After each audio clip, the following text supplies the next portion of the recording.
nggak bikin video. Yang pertama karena awal Februari kemarin aku habis pindah rumah. Nah, habis pindah rumah akunya sakit gitu karena kemarin sempat kena ISPA ya, infeksi saluran pernafasan atas. Dokternya sih bilang udah sembuh, cuman nggak boleh kecapean aja. Well, dokternya juga bilang sih, jangan anggap remeh kecapean, banyak yang meninggal karena kecapean, terutama bisa jadi karena serangan jantung. So, anak muda zaman sekarang perhatiin ya kesehatan, gitu, jangan jangan, sembarangan gitu. Terus, dari kemarin habis pindahan rumah, aku agak sibuk tentang ya ini ya, salah satu fungsi diplomat adalah fungsi manajemen. Nah, kebetulan aku dari awal Agustus tahun kemarin aku adalah manajer kinerja perwakilan di Istanbul. Jadi fungsi manajemen aku banyak belajar di sini juga gitu. Um, Video kali ini akan ngejawab permintaan teman-teman dari DM terkait seleksi ini ya seleksi berkas. Jadi awalnya aku mikir kenapa sih seleksi berkas perlu ada video tutorialnya, kan sebenarnya simple, tapi ternyata setelah aku lihat lagi beberapa memang memerlukan persiapan yang nggak singkat gitu, bahkan memang harus dari SMA sudah dipersiapkan sebaik mungkin gitu.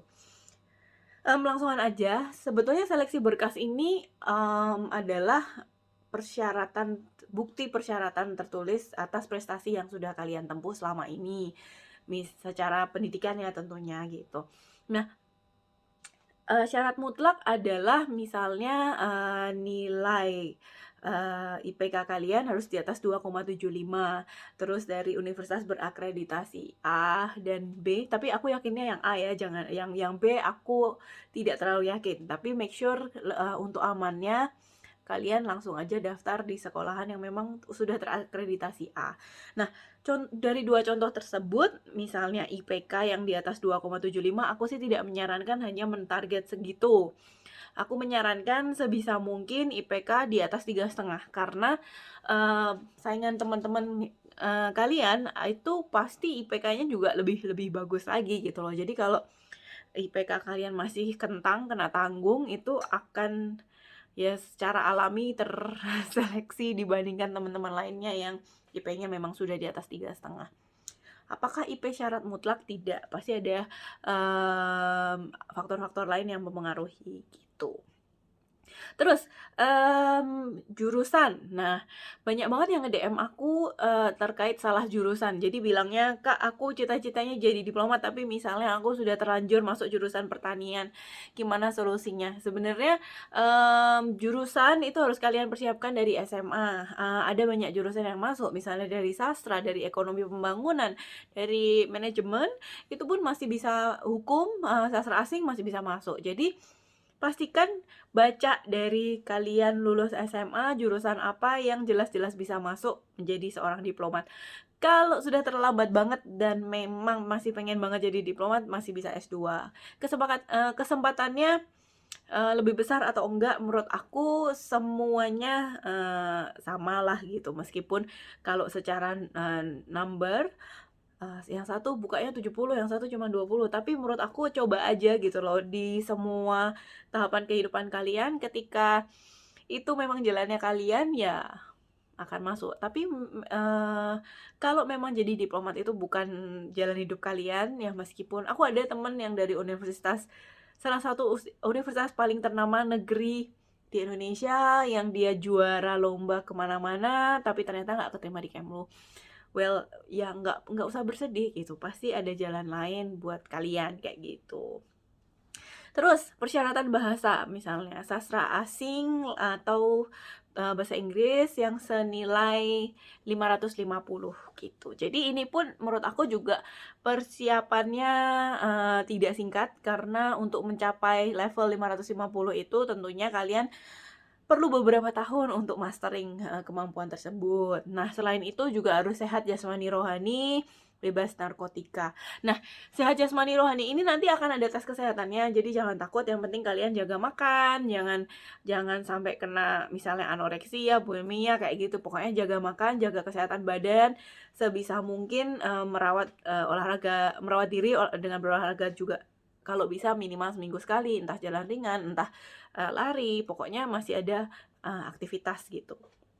Terus selain itu misalnya untuk narkotika jelas syarat mutlak, jadi buat teman-teman emang say no to drugs ya, gitu. Jadi akan ada tes urinnya juga gitu. Selain itu kan juga nanti, memang ketika lolos tahapan seleksi untuk tes kesehatan, teman-teman akan dirujukan ke rumah sakit, rujukan Kemlu. Jadi memang semuanya akan diperiksa kayak gitu. Ada salah satu teman aku yang, lulusan luar negeri, bahasa Mandarinnya bagus, tapi tidak lolos karena kesehatannya kurang baik. Waktu itu memang permasalahannya kelebihan berat badan sampai sudah membahayakan kesehatannya dia. Jadi kenapa kesehatan jadi begitu penting?